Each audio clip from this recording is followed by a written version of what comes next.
ಎಲ್ಲರಿಗೂ ನಮಸ್ಕಾರ, ಸ್ವಾಗತ. ಜನಗಣತಿ ಮಾಡುವವರು ಆಗೋದು ಅಂದ್ರೆ ಏನು ಅಂತ ಯಾವತ್ತಾದರೂ ಯೋಚನೆ ಮಾಡಿದ್ದೀರಾ? ಅದು ಬರೀ ಮನೆಗೆ ಹೋಗಿ ಪ್ರಶ್ನೆ ಕೇಳೋದು ಮಾತ್ರ ಅಲ್ಲ, ಅದಕ್ಕೂ ಮಿಗಿಲಾದ ಕೌಶಲ್ಯ ಮತ್ತು ತತ್ವಗಳು ಬೇಕಾಗುತ್ತವೆ. ಇವತ್ತು ನಾವು ಅವರ ಅಧಿಕೃತ ಪರೀಕ್ಷೆಯ ಕೆಲವು ಪ್ರಶ್ನೆಗಳನ್ನು ನೋಡ್ತಾ ಅದರ ಹಿಂದಿನ ಸವಾಲುಗಳೇನು ಅಂತ ಅರ್ಥ ಮಾಡಿಕೊಳ್ಳೋಣ. ಶುರು ಮಾಡೋಣವಾ? ಸರಿ, ಮೊದಲನೇ ಪ್ರಶ್ನೆನೇ ತುಂಬಾ ಕುತೂಹಲಕಾರಿಯಾಗಿದೆ. ಇದು ಗಣತಿದಾರರ ಪರೀಕ್ಷೆಯಲ್ಲಿ ಕೇಳಿರುವ ನಿಜವಾದ ಪ್ರಶ್ನೆ. ಗಣತಿದಾರರಿಗೆ ಉತ್ತರ ಕೊಡೋರು ಮೊದಲೇ ಪರಿಚಯದವರಾಗಿದ್ರೆ ಅವ್ರು ಏನ್ ಮಾಡಬೇಕು? ಎ. ಟೈಮ್ ಸೇವ್ ಮಾಡಕ್ಕಂತ ತಮಗ್ ಗೊತ್ತಿರೋ ಹಾಗೆ ಉತ್ತರಗಳನ್ನ ತಾವೇ ತುಂಬಿಡೋದಾ? ಬಿ. ಇಲ್ಲ, ಅವರು ಹೀಗೆ ಹೇಳ್ಬೋದು ಅಂತ ಅನ್ಸೋ ಉತ್ತರಗಳನ್ನ ಸಜೆಸ್ಟ್ ಮಾಡೋದಾ? ಅಥವಾ ಸಿ. ಪರಿಚಯದವರೇ ಆಗಿದ್ರೂ ಯಾವುದೇ ಉತ್ತರಗಳನ್ನ ಸೂಚಿಸಬಾರ್ದು ಅಥವಾ ಊಹಿಸಬಾರ್ದು? ಯೋಚನೆ ಮಾಡಿ. ಹೌದು, ಸರಿಯಾದ ಉತ್ತರ ಸಿ. ಎಷ್ಟೇ ಪರಿಚಯದವರಾಗಿದ್ರೂ ಗಣತಿದಾರರು ತಟಸ್ಥರಾಗಿರಬೇಕು. ಅವರ ಕೆಲಸ ಕೇವಲ ಕೇಳಿ ದಾಖಲಿಸುವುದು, ಊಹಿಸುವುದಲ್ಲ. ನೋಡಿಯೇ, ಇದೇ ಕಾರಣಕ್ಕೆ ನಾವು ಈ ಅಧಿಕೃತ ಪರೀಕ್ಷೆಯ ಪ್ರಶ್ನೆಗಳನ್ನ ನೋಡ್ತಾ ಇರೋದು. ಇದರ ಗುರಿ ಬರೀ ಡೇಟಾ ಕಲೆಕ್ಟ್ ಮಾಡೋದಲ್ಲ, ಬದಲಿಗೆ ಯಾವುದೇ ರೀತಿಯ ಪಕ್ಷಪಾತ ಇಲ್ಲದೆ 100ಕ್ಕೆ 100ರಷ್ಟು ಸರಿಯಾದ ಡೇಟಾವನ್ನ ಸಂಗ್ರಹಿಸೋದು. ಇದು ಕೇವಲ ಅಂಕಿಅಂಶಗಳ ಆಟವಲ್ಲ, ಇದು ನಿಖರತೆ ಮತ್ತು ಪ್ರಾಮಾಣಿಕತೆಯ ಪರೀಕ್ಷೆ. ಹಾಗಾದ್ರೆ ನಮ್ಮ ಮೊದಲನೇ ವಿಭಾಗಕ್ಕೆ ಹೋಗೋಣ. ವೃತ್ತಿಪರ ನಡವಳಿಕೆ ಮತ್ತು ನೈತಿಕತೆ ಅನ್ನೋದು ಈ ಕೆಲಸದ ಅಡಿಪಾಯ. ಅದರ ಬಗ್ಗೆನೇ ಇಲ್ಲಿ ಮಾತಾಡೋಣ. ಸರಿ, ಇದೊಂದು ಸಾಮಾನ್ಯ ಸನ್ನಿವೇಶ. ನಿಮ್ಮ ಮನೆಯ ಗೋಡೆ ಯಾವ್ದ್ರಿಂದ ಮಾಡಿದ್ದು, ಸೀಲಿಂಗ್ ಯಾವ್ದ್ರಿಂದ ಮಾಡಿದ್ದು ಅಂತ ಕೇಳಿದಾಗ ಯಾಕೆ ಕೇಳ್ತಿದ್ದೀರಾ ಅಂತ ಜನ ಪ್ರಶ್ನಿಸ್ಬೋದು. ಆಗ ಗಣತಿದಾರರು ಏನ್ ಮಾಡಬೇಕು? ಎ. ಇದು ಕಾನೂನು, ನೀವು ಹೇಳಲೇಬೇಕು ಅಂತ ಹೇಳೋದಾ? ಬಿ. ಈ ಮಾಹಿತಿಯನ್ನ ಯಾಕೆ ತಗೊಳ್ತಿದೀವಿ, ಇದರಿಂದ ದೇಶದ ಯೋಜನೆಗಳಿಗೆ ಹೇಗೆ ಸಹಾಯ ಆಗುತ್ತೆ ಅಂತ ವಿವರಿಸೋದಾ? ಅಥವಾ ಸಿ. ಅವ್ರು ಕೇಳ್ದ ತಕ್ಷಣ ಸಮಯ ಉಳಿಸೋಕೆ ಆ ಪ್ರಶ್ನೆನೇ ಸ್ಕಿಪ್ ಮಾಡ್ಬಿಡೋದಾ? ಮತ್ತು ಸರಿಯಾದ ಉತ್ತರ ಬಿ. ಜನರಿಗೆ ನಾವು ಕೊಡುವ ಮಾಹಿತಿ ಎಲ್ಲಿಗೆ ಹೋಗತ್ತೆ, ಯಾಕೆ ಬೇಕು ಅಂತ ಅರ್ಥವಾದ್ರೆ ಅವರು ಹೆಚ್ಚು ಸಹಕರಿಸ್ತಾರೆ. ಪಾರದರ್ಶಕತೆ ಅನ್ನೋದು ಇಲ್ಲಿ ತುಂಬಾನೇ ಮುಖ್ಯ. ಹೌದು, ನೋಡಿ, ಬಲವಂತದಿಂದ ಅಥವಾ ಹೆದರಿಸಿ ಮಾಹಿತಿ ತಗೊಂಡ್ರೆ ಅದು ಸರಿಯಾಗಿರೋದಿಲ್ಲ. ಬದಲಿಗೆ ಅವರಾಗೇ ಇಷ್ಟಪಟ್ಟು ವಿಷಯ ತಿಳ್ಕೊಂಡು ಮಾಹಿತಿ ಕೊಟ್ರೆ ಅದು ಜಾಸ್ತಿ ನಿಖರವಾಗಿರುತ್ತೆ ಅಲ್ವಾ?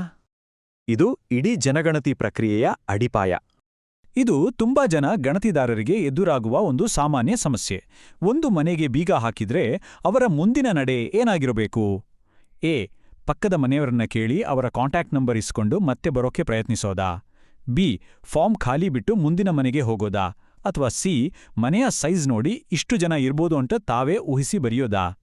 ಸರಿ ಉತ್ತರ ನೆರೆಹೊರೆಯವರಿಂದ ಕಾಂಟ್ಯಾಕ್ಟ್ ನಂಬರ್ ಕೇಳೋದು. ಇದರ ಅರ್ಥ ಏನು ಅಂದ್ರೆ ಪರಿಶ್ರಮ ಪಡಬೇಕು ಮತ್ತು ಸಮುದಾಯದ ಸಹಾಯವನ್ನು ಗೌರವಯುತವಾಗಿ ಬಳಸ್ಕೊಳ್ಬೇಕು. ಪ್ರತಿಯೊಂದು ಮನೆಯೂ ಲೆಕ್ಕಕ್ಕೆ ಮುಖ್ಯ, ಹಾಗಾಗಿ ಸುಮ್ಮನೆ ಬಿಟ್ಟೋಗುವಂತಿಲ್ಲ. ಈಗ ಮುಂದಿನ ವಿಭಾಗಕ್ಕೆ ಹೋಗೋಣ. ಇಲ್ಲಿ ಆಧುನಿಕ ಜನಗಣತಿಯಲ್ಲಿ ಟೆಕ್ನಾಲಜಿ ಎಷ್ಟು ಮುಖ್ಯ ಅನ್ನೋದನ್ನ ನೋಡೋಣ. ಈ ಪ್ರಶ್ನೆ ಫೀಲ್ಡ್ನಲ್ಲಿ ಡೇಟಾ ಮ್ಯಾನೇಜ್ಮೆಂಟ್ ಎಷ್ಟು ಮುಖ್ಯ ಅಂತ ತೋರಿಸುತ್ತೆ. ಗಣತಿದಾರರು ತಮ್ಮ ಮೊಬೈಲ್ ಡಿವೈಸ್ನಲ್ಲಿ ಸಂಗ್ರಹಿಸಿದ ಡೇಟಾವನ್ನು HLO ಅಪ್ಲಿಕೇಶನ್ಗೆ ಎಷ್ಟು ಸಲ ಸಿಂಕ್ ಮಾಡಬೇಕು? ಎ. ವಾರಕ್ಕೆ ಒಂದ್ಸಲನಾ? ಬಿ. ಪ್ರತಿ 5-6 ಮನೆಗಳ ಮಾಹಿತಿ ತುಂಬಿದ ತಕ್ಷಣನ? ಅಥವಾ ಸಿ. ದಿನದ ಕೊನೆಗೆ ಲಾಗೌಟ್ ಮಾಡುವ ಮುಂಚೆ ಒಂದ್ಸಲನ? ನಂಬೋಕೆ ಕಷ್ಟ ಆಗ್ಬೋದು, ಆದ್ರೆ ಸರಿ ಉತ್ತರ ಬಿ. ಅಂದ್ರೆ ಪ್ರತಿ 5-6 ರೆಕಾರ್ಡ್ಸ್ ಆದ್ಮೇಲೆ. ಇದು ನಾವು ಅನ್ಕೊಂಡಿದ್ದಕ್ಕಿಂತ ತುಂಬಾ ಹೆಚ್ಚು ಬಾರಿ ಸಿಂಕ್ ಮಾಡಬೇಕು ಅಂತ ಹೇಳುತ್ತೆ. ಇದೊಂದು ರೀತಿ ಡಿಜಿಟಲ್ ಸೇಫ್ಟಿ ನೆಟ್ ಇದ್ದ ಹಾಗೆ. ಏನಾದ್ರೂ ಟೆಕ್ನಿಕಲ್ ಪ್ರಾಬ್ಲಮ್ ಆಗಿ ಡಿವೈಸ್ ಹಾಳಾದ್ರೂ ಗಣಿತದಾರರ ಶ್ರಮ ವ್ಯರ್ಥ ಆಗ್ಬಾರ್ದು ಅನ್ನೋದು ಇದರ ಉದ್ದೇಶ. ಆಗಾಗ ಸಿಂಕ್ ಮಾಡೋದ್ರಿಂದ ಡೇಟಾ ಸುರಕ್ಷಿತವಾಗಿರುತ್ತೆ. ಸರಿ, ಇದು ಎಲ್ಲರಿಗೂ ಆಗಿರುತ್ತೆ. ಸಿಂಕ್ ಮಾಡುವಾಗ ಸರ್ವರ್ ಎರರ್ ಅಂತ ಬಂದ್ರೆ ಏನ್ ಮಾಡ್ಬೇಕು? ಇದು ಆಪ್ ಡಿಸೈನ್ ಎಷ್ಟು ಚೆನ್ನಾಗಿದೆ ಅಂತ ತೋರಿಸುತ್ತೆ. ಸರ್ವರ್ ಎರರ್ ಬಂದ್ರೆ ಟೆನ್ಷನ್ ಮಾಡ್ಕೋಬಾರ್ದು. ಮುಖ್ಯವಾಗಿ ಆಪ್ ಅನ್ಇನ್ಸ್ಟಾಲ್ ಮಾಡ್ಲೇಬಾರ್ದು. ಡೇಟಾ ಫೋನ್ನಲ್ಲೇ ಸೇಫ್ ಆಗಿರುತ್ತೆ. ಸ್ವಲ್ಪ ಹೊತ್ತು ಬಿಟ್ಟು ಮತ್ತೆ ಪ್ರಯತ್ನಿಸಿದ್ರೆ ಸಾಕು. ಸರಿ, ಈಗ ನಾವು ತುಂಬಾ ಸೂಕ್ಷ್ಮವಾದ ವಿವರಗಳನ್ನ ನೋಡೋಣ. ಇಲ್ಲಿ ಒಂದೊಂದು ಪದ, ಒಂದೊಂದು ವ್ಯಾಖ್ಯಾನ ಕೂಡ ತುಂಬಾ ಮುಖ್ಯ.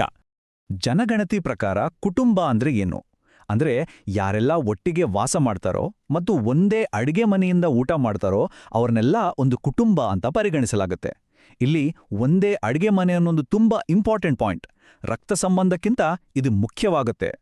ಈ ಪ್ರಶ್ನೆ ನಾವು ಕಣ್ಣಿಗೆ ಕಾಣೋದನ್ನಷ್ಟೇ ನಂಬಬಾರದು, ಅದರ ಹಿಂದಿನ ಸತ್ಯ ಏನು ಅಂತ ತಿಳ್ಕೋಬೇಕು ಅನ್ನೋದನ್ನ ಹೇಳುತ್ತೆ. ಗೋಡೆಗೆ ಪ್ಲಾಸ್ಟರ್ ಮಾಡಿ ಪೇಂಟ್ ಮಾಡಿದ್ರೆ ಗಣತಿದಾರರು ಗೋಡೆಯ ಮಟೀರಿಯಲ್ ಅಂತ ಏನ್ ಬರಿಬೇಕು? ಎ. ಪ್ಲಾಸ್ಟರ್ ಅಂತಾನಾ? ಬಿ.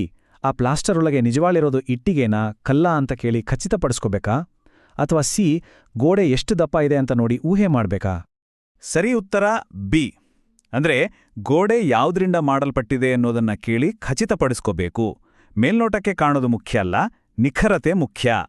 ನೋಡಿ, ಇದು ತುಂಬಾನೇ ಇಂಟ್ರೆಸ್ಟಿಂಗ್. ಯಾಕಂದ್ರೆ ಇಲ್ಲಿ ಒಂದು ಮುಖ್ಯವಾದ ನಿಯಮ ಇದೆ. ಒಬ್ಬ ವ್ಯಕ್ತಿ ತನ್ನ ಮನೆ ವಾಸಿಸಲು ಯೋಗ್ಯವಾಗಿದೆ ಅಂತ ಹೇಳ್ತಾನೆ, ಆದರೆ ಗಣಿತದಾರರಿಗೆ ಅದು ಹಳೆಯ ಶಿಥಿಲಗೊಂಡ ಮನೆ ಅಂತ ಕಾಣಿಸುತ್ತೆ. ಇಂಥ ಸಮಯದಲ್ಲಿ ಗಣಿತದಾರರು ತಮ್ಮ ಸ್ವಂತ ಅಭಿಪ್ರಾಯ ಬರೆಯುವಂತಿಲ್ಲ. ಅಲ್ಲಿ ವಾಸಿಸುವರು ಏನು ಹೇಳ್ತಾರೋ ಅದನ್ನೇ ದಾಖಲಿಸಬೇಕು. ನಮ್ಮ ನಿಜ ಜೀವನದಲ್ಲಿ ಎದುರಾಗೋ ಸಂಕೀರ್ಣ ಸನ್ನಿವೇಶಗಳನ್ನ ಈ ಸಿಸ್ಟಮ್ ಹೇಗೆ ನಿಭಾಯಿಸುತ್ತೆ ಅಂತ ನೋಡೋಣ ಬನ್ನಿ. ಇಂತಹ ಮಿಶ್ರ ಬಳಕೆ ಮನೆಗಳನ್ನ ಜನಗಣತಿ ಹೇಗೆ ಗುರುತಿಸುತ್ತೆ ಅನ್ನೋದಕ್ಕೆ ಇದೊಂದು ಒಳ್ಳೆ ಉದಾಹರಣೆ. ಒಂದು ಮನೆಯಲ್ಲಿ ವಾಸನೂ ಇದ್ದಾರೆ, ಜೊತೆಗೆ ಒಂದು ಚಿಕ್ಕ ದಿನಸಿ ಅಂಗಡಿನೂ ನಡೆಸುತ್ತಿದ್ದಾರೆ.